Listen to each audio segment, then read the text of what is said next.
sides by impenetrable forests, and on the fourth by the steppe.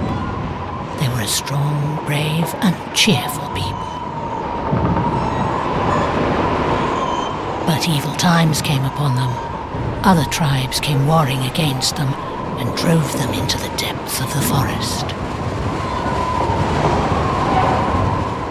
The forest was dark and swampy, for it was very ancient, and the boughs of the trees were so closely interwoven that they shut out the view of the sky, and the sun's rays did all they could to pierce the thick foliage and reach the waters of the swamp. And wherever they reached those waters, poisonous vapors arose, and the people began to get sick and die. They had to get out of the forest, but there were only two ways. One was to go back over the road they'd come, but at the end of it strong and vicious foes awaited them. The other was to push forward through the forest, but there they'd encounter the giant trees, whose mighty branches were closely entwined, and whose gnarled roots were sunk deep into the mire of the bogs. They were a brave people, and they would have fought to the death with those who had once defeated them, had they not feared being wiped out in the fight. They had their forefathers' behests to defend, and if they perished, their behests would perish with them. So they sat pondering their fate through the long nights, with the poisonous vapors rising around them, and the forest singing its mournful song. And the shadows of the fires leaped about them in a soundless dance, and it seemed as if it weren't mere shadows dancing, but the evil spirits of forest and bog celebrating their triumph.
Alexander Nesterov, a junior research assistant at the Pole 21 Polar Station, is due at coordinates 86 degrees 21 north, 74 degrees 57 east on the 27th of March 1981, where he will board the nuclear icebreaker North Wind.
How is it going? The cans are in place. No sign yet. Sit down.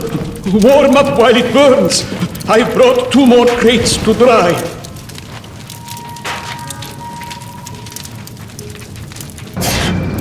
Sit down. Warm up while it burns.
Through the door and up the stairs, quickly! It won't hold much longer!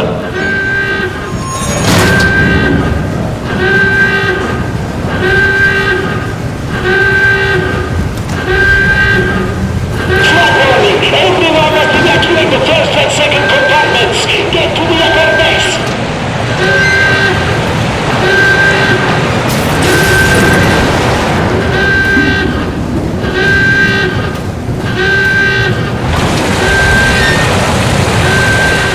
This way, quickly! I'll hold the door! Move it! Come on!